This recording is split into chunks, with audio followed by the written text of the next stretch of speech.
Hey everyone, this is Joshua Kirk here with you once again. Now it's time for episode 83 of Album of the Day, in which today I'm going to review another album by a band, an indie rock band that I think is one of the better ones out there because I like how they have a more visceral approach to music in terms of scorching vocals from lead singer Corin Tucker, some very intricate guitar leads, a lot of them played by Carrie Brownstein, and some very in the moment, just live drumming, as well as some lyrics that tackle questions of politics and all the problems that we have today in mainstream media. So, right now I'm here to review their 5th studio album. Oh, and just so you know, although you can't see it in the bottom of my shirt, I'm wearing a Beach House t-shirt. They're one of my favorite bands. But I'm here to review the 5th studio album, and their 3rd released on Kill Rock Stars. In the year 2000. The album is called All Hands on the Bad One. And, as you can see, this is the distinctive cover art right here. And there's a photo of the band. And this is actually the CD reissue that Sub Pop put out in 2014, along with all the other Sleater-Kinney records before releasing a new album, No Cities to Love, which is kind of how I first started getting into the band. This isn't the original release that was released on Kill Rock Stars, but I will admit that Sub Pop did a good job with these remasters, with especially with the vinyl, I will admit. Dig Me Out and Hot Rock, I have both albums on vinyl. They both sound fantastic on that turntable. There's a photo of Carrie and a photo of Janet there. The members of the group are lead singer and guitarist Corin Tucker, guitarist and vocalist, backing vocalist, and occasional lead vocalist Carrie Brownstein, and drummer Janet Weiss. And this is the booklet, which has the liner notes and photos of the band, and it does have the lyrics in it.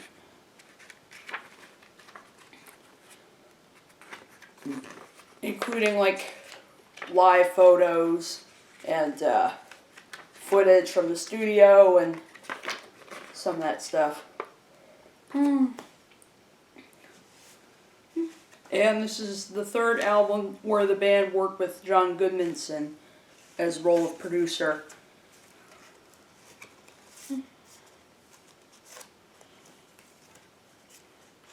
And that's a CD right there.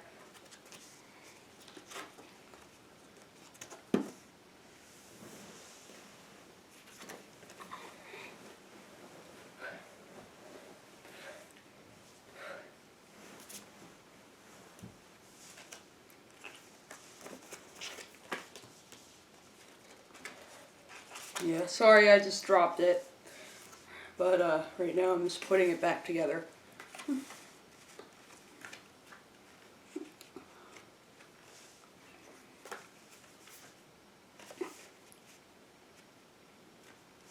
And that's the inside of the reissued CD copy of All Hands on the Bad One, the 5th album by Sleater-Kinney. And this is an album that I think, sounds a little more like Dig Me Out than the Hot Rock does. The Hot Rock was definitely kind of a darker, record that, showed the band trying new things and, really learning a lot more about the studio now that they have worked with Roger Moutonat on that album, who is best known for his work with Yo La Tengo. But, after that, the band didn't worry too much about what their next record would sound like. So that's kind of, they weren't sure if they were going to try new things or if it was going to sound more like their older stuff, which this one sounds a little more like the older Sleater-Kinney. But then it has some new like lyrical backgrounds going on too. So the band, obviously this is a band that I totally relate to because there's a lot of frustrating things going on in today's mainstream politics and media. So yeah, so I think it's refreshing to find someone who tries to basically this is kind of a band that's trying to they obviously have an important message to say in their songs. So the opening song on here is called "The Ballad of the Ladyman," and this song was inspired by this is kind of a song where the band is basically trying to the band is basically like mocking people who make fun of them or something like that. It was kind of inspired by a gig where they found a message in some little chalets that they were staying in. That someone was calling them Ladymen, and they never really quite understood it because they were here for a gig. They weren't just here to hang out or anything like that. But yeah, it definitely sounds a lot like a Sleater-Kinney song from the old days. Just a really just fantastic way to open the album with of course those trademark Corn Tucker vocals, as well as those guitars and drums that definitely sound this band, so and I like how the band's trying to say something important with the lyrics in the song. I mean these girls gotta rock. The next one is Ironclad, which is a song which is kind of a more straightforward Sleater-Kinney song, but the riff on that song really does show Carrie Brownstein's ability to you'll create some pretty killer notes like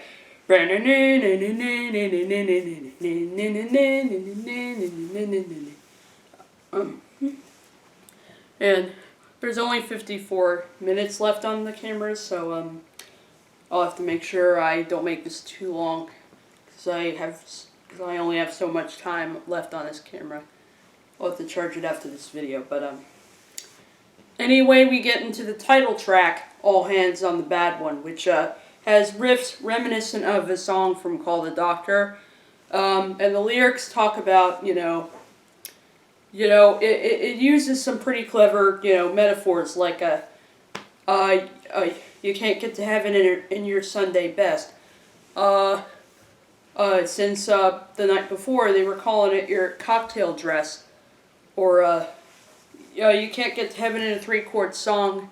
They called you the sinner, but people want to sing along. The last line of that song, I think definitely does kind of references, rock and roll music. Basically, rock and roll stars with, a really twisted personality, but yet people are supporting you and singing your songs, and your songs being played non-stop on the radio. The song Youth Decay definitely uses a little bit of humor in there. There's definitely a bit of sarcasm with the lyric, I'm all about a forked tongue and a dirty house. It's kind of a song about, eating disorder and and you wonder, if the stomach aches you get must be in your head. or something that you did because, you can't seem to say anything, and, and it's the kind of, it talks about the kind of mental health disorder, the kind where you can barely say something or eat or sleep. And it definitely does show the band's kind of, knack for cleverness and humor. Like there's definitely a bit of sarcasm coming through on this album. I really like that idea. The song "You're No Rock and Roll Fun," definitely one of the best songs on this album. Like the lyrics do talk about, there are always those bands that know how to just, make a commercial hit and, and make people get down so they can make money, so our Christmas socks could be filled with whiskey drinks and chocolate bars, according to the song lyrics. So yeah, it's kind of a song about how popular music is just no fun, and how people just, and how bands just, aren't worried about art. They're just worried about, making monies, so people can buy stuff, or that, they can have, their own, like, clothing company or something like that. It's definitely an album for those who, just, can't stand today's, trend of, making music but not being worried about the art, and being worried more about, making money for a big corporate job or stuff like that. And, it's just, and musically the song is just kind of a fun, sunny, like, the song musically is just kind of a fun, bright, sunny, like, beach rock song. And I can see why it became a single. Because, yeah, it's a pretty catchy, sunny tune with lyrics that do talk about, why does every band have to be safe now? One of my favorite songs on here would have to be the song called "The Number One Must Have." This is, kind of a song about, one problem that you might deal with when, if you're a woman who plays like indie rock music or something like that, sometimes you might deal with a problem where, they're taking your ideas to marketing stars, and then eventually you're dealing with a problem where you're losing inspiration because they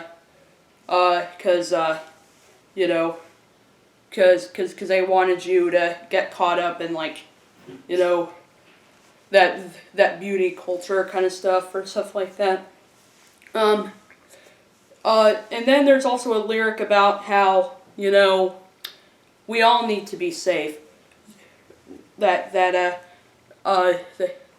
song, like, and then there's also lyrics about how the number one must have is that we all need to be safe in the music world, both in, like, concert or the studio or whatever. Because there's a lyric in here where they reference several women being raped at a Woodstock festival in 1999. Like, very terrible thing that happened. So it's definitely yeah. So yeah, this song definitely, I can relate to, because the number one must have is that we definitely need to just, do whatever. We should definitely be free to do things the way we want to, and and we could write more than the next marketing bid. The Professional is a short little, like, minute and a half song that is, like, it's, like, really fast, and it talks about music journalism and kind of the issues we have with music journalism when it does talk a little bit about how the problem we have with music journalism is how it can be really negative sometimes. Really negative sometimes. The song Was It a Lie? It's a song basically about, the mainstream media using like violence as entertainment. In this case, where they're talking about like a woman who is like out alone, and then all of a sudden there's this accident that kills her that's on tape. That like is used as entertainment. So it's kind of a song about how, we don't understand why they have to use something. They have to use something so violent and horrific as like entertainment on a camera. And plus it also has like this weird guitar effect going on with this weird little like tremolo thing going on. That goes on in the background. The song Male Model basically talks about kind of the stereotypical image of like, like rock and roll models and stuff like that, and basically the narrator, is obviously in an issue where like this kind of rock and roll model like talks to her in her sleep, and like makes the narrator wonder, does he write my songs for me? So yeah, it's kind of a song about how as those models break, we'll then take the stage and you'll tell them that that's not the way music should work. It should work. The song "Leave You Behind" is a really beautiful, like heart-wrenching, very heartfelt song, with very kind of, this is the song that definitely does show Sleater-Kinney going for a more heartfelt, more like kind of minimalistic and like really gorgeous side. Like the harmonies are just so beautiful, and just so beautiful. The song "Milkshake and Honey" shows Sleater-Kinney's like this is definitely the funkiest song that they've ever done, because of like the rhythm of the guitar, as well as those mellotron strings provided by Sam Coombs at the end, that definitely give it that kind of feel as well. That sound really nice on there. They're kind of like the icing on the cake. The song "Pompeii," not really sure what this one's about. I'm not really sure what "Milkshake and Honey" is about quite yet, even though it does mention, shacking up in Paris and stuff like that. But like Pompeii makes the unique, infusion of acoustic and electric guitars, an infusion that kind of goes through on the album a little bit.